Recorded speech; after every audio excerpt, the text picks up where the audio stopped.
Jane Eyre by Charlotte Brontë. Chapter 19. The library looked tranquil enough as I entered it, and the Sibyl, if Sibyl she were, was seated snugly enough in an easy chair at the chimney corner. She had on a red cloak and a black bonnet, or rather, a broad-brimmed gypsy hat, tied down with a striped handkerchief under her chin. An extinguished candle stood on the table. She was bending over the fire and seemed reading in a little black book, like a prayer book, by the light of the blaze. She muttered the words to herself, as most old women do, while she read. She did not desist immediately on my entrance. It appeared she wished to finish a paragraph. I stood on the rug and warmed my hands, which were rather cold, with sitting at a distance from the drawing-room fire. I felt now as composed as ever I did in my life. There was nothing indeed in the gypsy's appearance to trouble one's calm. She shut her book and slowly looked up.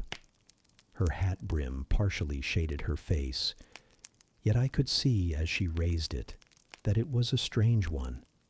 It looked all brown and black. Elf locks bristled out from beneath a white band, which passed under her chin and came half over her cheeks, or rather jaws. Her eye confronted me at once, with a bold and direct gaze.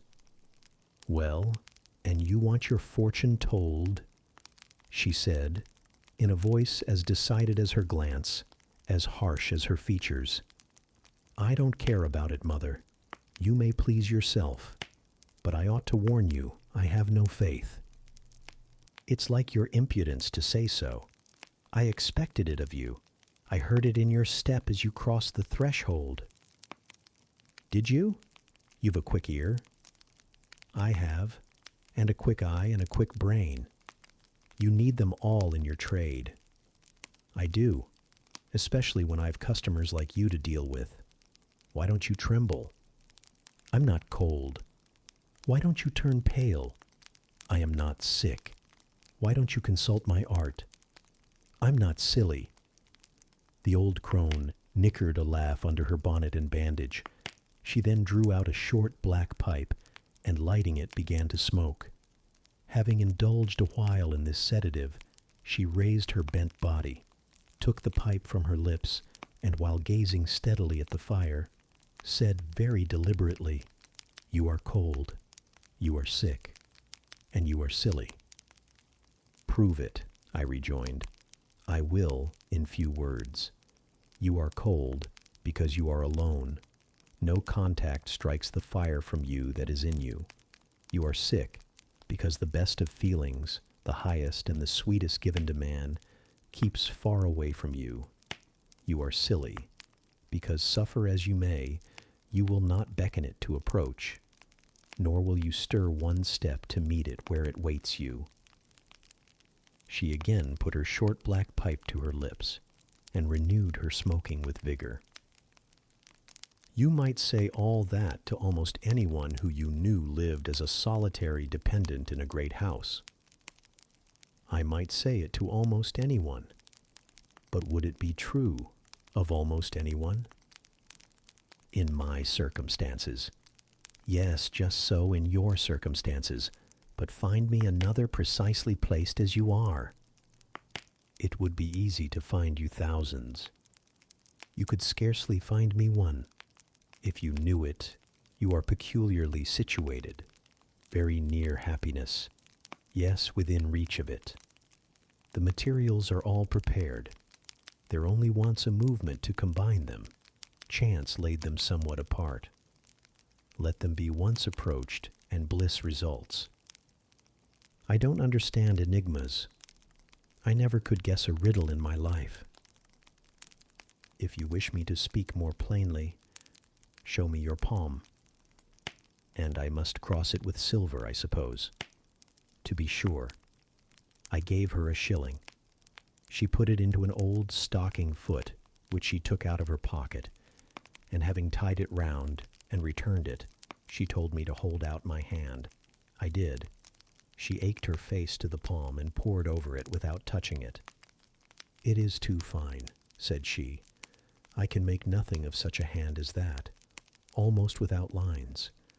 Besides, what is in a palm? Destiny is not written there." "I believe you," said I. "No," she continued. "It is in the face, on the forehead, about the eyes, in the lines of the mouth. Kneel and lift up your head." "Ah, now you are coming to reality," I said as I obeyed her. "I shall begin to put some faith in you presently." I knelt within half a yard of her. She stirred the fire so that a ripple of light broke from the disturbed coal. The glare, however, as she sat, only threw her face into deeper shadow. Mine it illumined. "I wonder with what feelings you came to me tonight," she said, when she had examined me a while. "I wonder what thoughts are busy in your heart during all the hours you sit in yonder room with the fine people flitting before you, like shapes in a magic lantern, just as little sympathetic communion passing between you and them, as if they were really mere shadows of human forms, and not the actual substance. I feel tired often, sleepy sometimes, but seldom sad.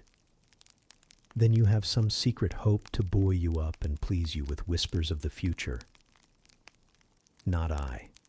The utmost I hope is to save money enough out of my earnings to set up a school some day in a little house rented by myself. A mean nutriment for the spirit to exist on, and sitting in that window seat. You see, I know your habits. You have learned them from the servants. Ah, you think yourself sharp. Well, perhaps I have. To speak truth, I have an acquaintance with one of them, Mrs. Poole. I started to my feet when I heard the name. You have you? Thought I. There is diablerie in the business after all, then. Don't be alarmed, continued the strange being. She's a safe hand, is Mrs. Poole, close and quiet. Anyone may repose confidence in her. But, as I was saying, sitting in that window seat, do you think of nothing but your future school? Have you no present interest in any of the company who occupy the sofas and chairs before you? Is there not one face you study, one figure whose movements you follow with at least curiosity? I like to observe all the faces and all the figures. But do you never single one from the rest? Or it may be two. I do frequently, when the gestures or looks of a pair seem telling a tale. It amuses me to watch them. What tale do you like best to hear? Oh, I have not much choice. They generally run on the same theme, courtship, and promise to end in the same catastrophe, marriage. And do you like that monotonous theme? Positively, I don't care about it. It is nothing to me. Nothing to you? When a lady, young and full of life and health, charming with beauty and endowed with the gifts of rank and fortune, sits and smiles in the eyes of a gentleman you. I what?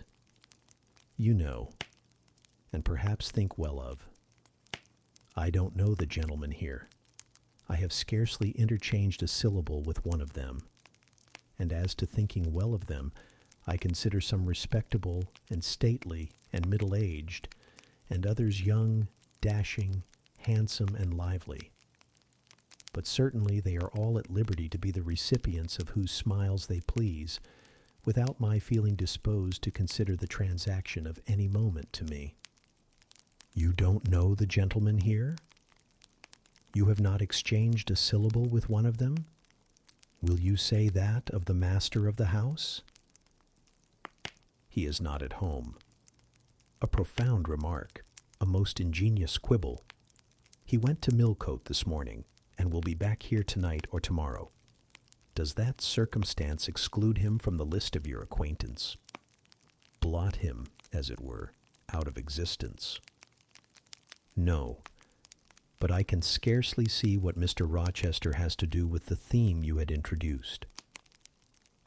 I was talking of ladies smiling in the eyes of gentlemen, and of late so many smiles have been shed into Mr. Rochester's eyes that they overflow like two cups filled above the brim. Have you never remarked that? Mr. Rochester has a right to enjoy the society of his guests. No question about his right. But have you never observed that, of all the tales told here about matrimony, Mr. Rochester has been favored with the most lively and the most continuous? The eagerness of a listener quickens the tongue of a narrator. I said this rather to myself than to the gypsy, whose strange talk, voice, manner had by this time wrapped me in a kind of dream. One unexpected sentence came from her lips after another, till I got involved in a web of mystification, and wondered what unseen spirit had been sitting for weeks by my heart, watching its workings and taking record of every pulse. "Eagerness of a listener," repeated she. Yes, Mr. Rochester has sat by the hour, his ear inclined to the fascinating lips that took such delight in their task of communicating, and Mr. Rochester was so willing to receive and looked so grateful for the pastime given him. You have noticed this. Grateful. I cannot remember detecting gratitude in his face. Detecting. You have analyzed, then. And what did you detect, if not gratitude? I said nothing. You have seen love, have you not? And looking forward, you have seen him married, and beheld his bride happy. Humph, not exactly. Your witch's skill is rather at fault sometimes. What the devil have you seen, then? Never mind. I came here to inquire, not to confess. Is it known that Mr. Rochester is to be married? Yes, and to the beautiful Miss Ingram. Shortly? Appearances would warrant that conclusion, and no doubt, though with an audacity that wants chastising out of you, you seem to question it, they will be a superlatively happy pair. He must love such a handsome, noble, witty, accomplished lady, and probably she loves him, or if not his person, at least his purse. I know she considers the Rochester estate eligible to the last degree, though, God pardon me, I told her something on that point about an hour ago which made her look wondrous grave. The corners of her mouth fell half an inch. I would advise her black a vicar's suit, or to look out. If another comes, with a longer or clearer rent roll, he's dished. But, mother, I did not come to hear Mr. Rochester's fortune. I came to hear my own, and you have told me nothing of it. Your fortune is yet doubtful. When I examined your face, one trait contradicted another. Chance has meted you a measure of happiness. That I know. I knew it before I came here this evening. She has laid it carefully on one side for you. I saw her do it. It depends on yourself to stretch out your hand and take it up, but whether you will do so is the problem I study. Kneel again on the rug. Don't keep me long. The fire scorches me. I knelt. She did not stoop towards me, but only gazed, leaning back in her chair. She began muttering. The flame flickers in the eye. The eye shines like dew. It looks soft and full of feeling. It smiles at my jargon. It is susceptible. Impression follows impression through its clear sphere. Where it ceases to smile, it is sad. An unconscious lassitude weighs on the lid. That signifies melancholy resulting from loneliness. It turns from me. It will not suffer further scrutiny. It seems to deny, by a mocking glance, the truth of the discoveries I have already made, to disown the charge both of sensibility and chagrin. Its pride and reserve only confirm me in my opinion. The eye is favorable. As to the mouth, it delights at times in laughter. It is disposed to impart all that the brain conceives, though I dare say it would be silent on much the heart experiences. Mobile and flexible, it was never intended to be compressed in the eternal silence of solitude. It is a mouth which should speak much and smile often, and have human affection for its interlocutor. That feature, too, is propitious. I see no enemy to a fortunate issue but in the brow, and that brow professes to say, I can live alone if self-respect and circumstances require me so to do. I need not sell my soul to buy bliss. I have an inward treasure born with me, which can keep me alive if all extraneous delights should be withheld, or offered only at a price I cannot afford to give. The forehead declares, reason sits firm and holds the reins, and she will not let the feelings burst away and hurry her to wild chasms. The passions may rage furiously, like true heathens as they are, and the desires may imagine all sorts of vain things. But judgment shall still have the last word in every argument, and the casting vote in every decision. Strong wind, earthquake shock, and fire may pass by, but I shall follow the guiding of that still small voice which interprets the dictates of conscience. Well said, forehead. Your declaration shall be respected. I have formed my plans, right plans I deem them, and in them I have attended to the claims of conscience, the counsels of reason. I know how soon youth would fade and bloom perish, if, in the cup of bliss offered, but one dreg of shame or one flavor of remorse were detected, and I do not want sacrifice, sorrow, dissolution. Such is not my taste. I wish to foster, not to blight, to earn gratitude, not to wring tears of blood, no, nor of brine. My harvest must be in smiles, in endearments, in sweet. That will do. I think I rave in a kind of exquisite delirium. I should wish now to protract this moment ad infinitum, but I dare not. So far I have governed myself thoroughly. I have acted as I inwardly swore I would act, but further might try me beyond my strength. Rise, Miss Eyre. Leave me. The play is played out. Where was I? Did I wake or sleep? Had I been dreaming? Did I dream still? The old woman's voice had changed. Her accent, her gesture, and all were familiar to me as my own face in a glass, as the speech of my own tongue. I got up, but did not go. I looked. I stirred the fire, and I looked again. But she drew her bonnet and her bandage closer about her face, and again beckoned me to depart. The flame illuminated her hand stretched out, roused now, and on the alert for discoveries. I at once noticed that hand. It was no more the withered limb of eld than my own. It was a rounded, supple member, with smooth fingers, symmetrically turned. A broad ring flashed on the little finger, and stooping forward, I looked at it, and saw a gem I had seen 100 times before. Again I looked at the face, which was no longer turned from me. On the contrary, the bonnet was doffed, the bandage displaced, the head advanced. "Well, Jane, do you know me?" asked the familiar voice. "Only take off the red cloak, sir, and then— But the string is in a knot. Help me."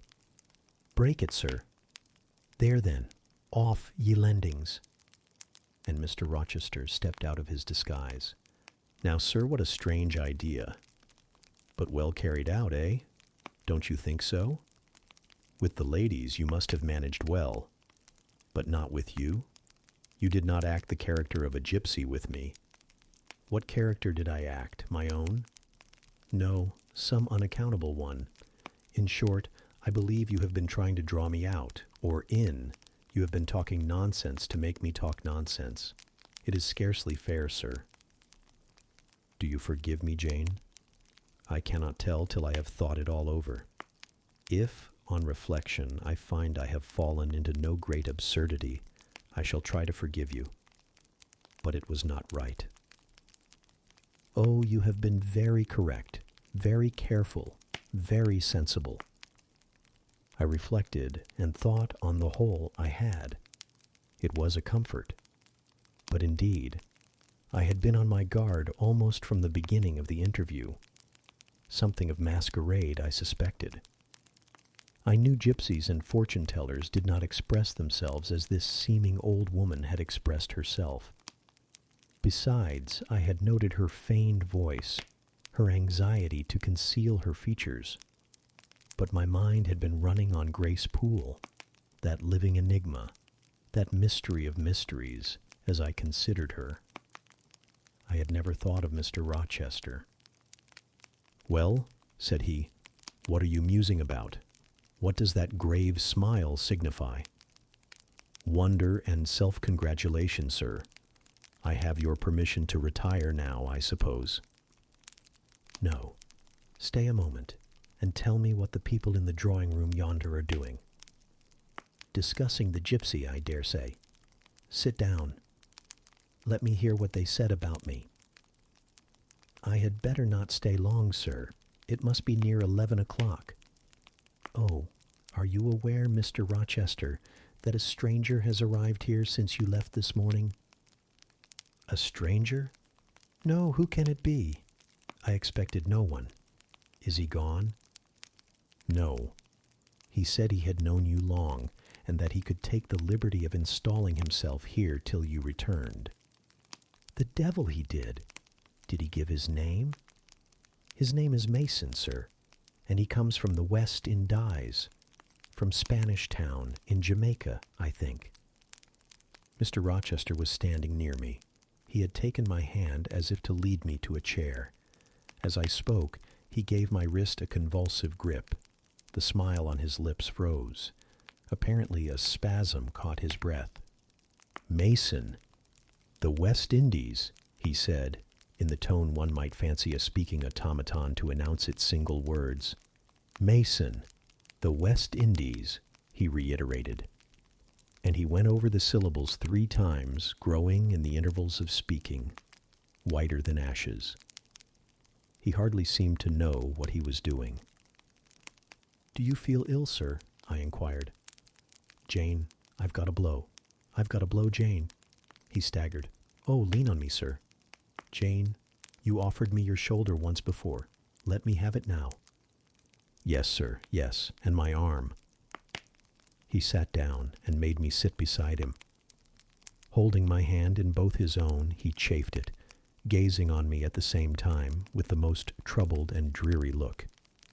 "My little friend," said he, "I wish I were in a quiet island with only you, and trouble and danger and hideous recollections removed from me." "Can I help you, sir? I'd give my life to serve you." "Jane, if aid is wanted, I'll seek it at your hands. I promise you that." "Thank you, sir. Tell me what to do. I'll try at least to do it." "Fetch me now, Jane, a glass of wine from the dining room. They will be at supper there. And tell me if Mason is with them and what he is doing." I went. I found all the party in the dining room at supper, as Mr. Rochester had said. They were not seated at table. The supper was arranged on the sideboard. Each had taken what he chose, and they stood about here and there in groups, their plates and glasses in their hands. Everyone seemed in high glee. Laughter and conversation were general and animated. Mr. Mason stood near the fire, talking to Colonel and Mrs. Dent, and appeared as merry as any of them. I filled a wine glass. I saw Miss Ingram watch me frowningly as I did so. She thought I was taking a liberty, I dare say. And I returned to the library. Mr. Rochester's extreme pallor had disappeared, and he looked once more firm and stern. He took the glass from my hand. "Here is to your health, ministrant spirit," he said. He swallowed the contents and returned it to me. "What are they doing, Jane?" "Laughing and talking, sir." They don't look grave and mysterious, as if they had heard something strange. Not at all. They are full of jests and gaiety. And Mason, he was laughing too. If all these people came in a body and spat at me, what would you do, Jane? Turn them out of the room, sir, if I could. He half smiled. But if I were to go to them, and they only looked at me coldly, and whispered sneeringly amongst each other, and then dropped off, and left me one by one, what then? Would you go with them? I rather think not, sir. I should have more pleasure in staying with you. To comfort me? Yes, sir, to comfort you as well as I could. And if they laid you under a ban for adhering to me, I probably should know nothing about their ban, and if I did, I should care nothing about it. Then you could dare censure for my sake? I could dare it for the sake of any friend who deserved my adherence, as you, I am sure, do. Go back now into the room. Step quietly up to Mason, and whisper in his ear that Mr. Rochester is come and wishes to see him. Show him in here, and then leave me. Yes, sir. I did his behest. The company all stared at me as I passed straight among them. I sought Mr. Mason, delivered the message, and preceded him from the room. I ushered him into the library, and then I went upstairs. At a late hour, after I had been in bed some time, I heard the visitors repair to their chambers. I distinguished Mr. Rochester's voice and heard him say, "This way, Mason. This is your room." He spoke cheerfully. The gay tone set my heart at ease. I was soon asleep.